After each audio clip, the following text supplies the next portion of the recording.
Kabayan, alam mo ba na ang mano-mano na sinusulatan natin noon na Immigration Arrival Card at Departure Card ay online na ngayon? E-Travel QR Code na siya ngayon.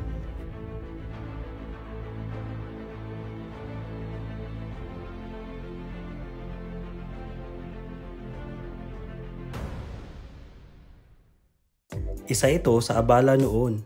Yung pipila na sana tayo sa immigration, tapos may i-fill out pa pala na arrival card or departure card. Paano na lang kung naghahabol na tayo sa flight natin? Abala talaga ito. Dahil minsan, hinahanapan natin ang ibang information para makumplito ang form. Pero good news, dahil online na siya ngayon, mag-login lang tayo sa etravel.gov.ph at gawin natin ito within 72 hours before our flight, arrival man ito o departure sa Pinas.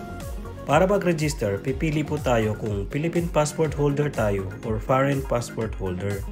Tapos niyan ay pipiliin natin ang ating citizenship. Kasunod niyan is yung travel type. Arrival ba or departure sa Pinas? Ang kasunod naman nito is yung transportation type. Pipiliin natin air or sea. Tapos yung date na ng arrival or departure.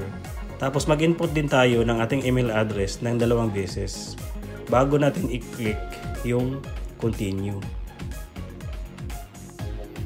Next nito ay ang personal profile.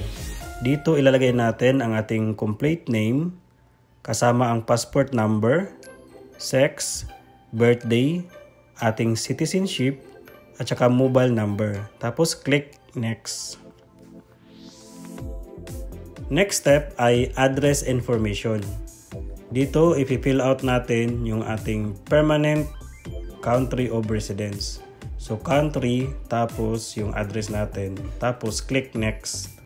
Next ay travel details. Dito i-fill out natin ang date of arrival or departure, country of origin, OFW or hindi, yes or no lang yan. Tapos yung OFW classification, lagay natin yan land-based. Purpose of travel, holiday or vacation. Traveler type, lagay natin dyan aircraft passenger. Tapos ilagay natin name of airlines at saka flight number. Tapos click natin yung next. Next is destination upon arrival in the Philippines. So may pagpipilian dyan, hotel or resort, residence or transit. So tayo ay taga Pinas, piliin natin ang residence. At i-input natin ang ating address at contact information. Tapos click next. Next step ay ang health declaration. Dito ay ilalagay natin ang countries na na-visit natin for the last 30 days.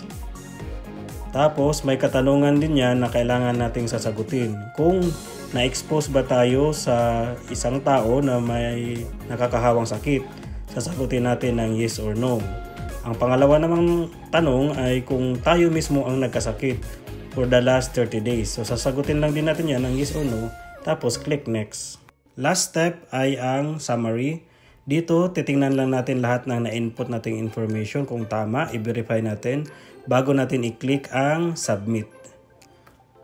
Pagka-submit ay mag-refresh itong page kung saan tayo nag-fill out.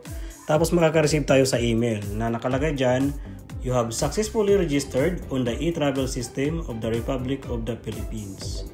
At kasama na rin sa email na ito ay ang QR code ng e-travel natin.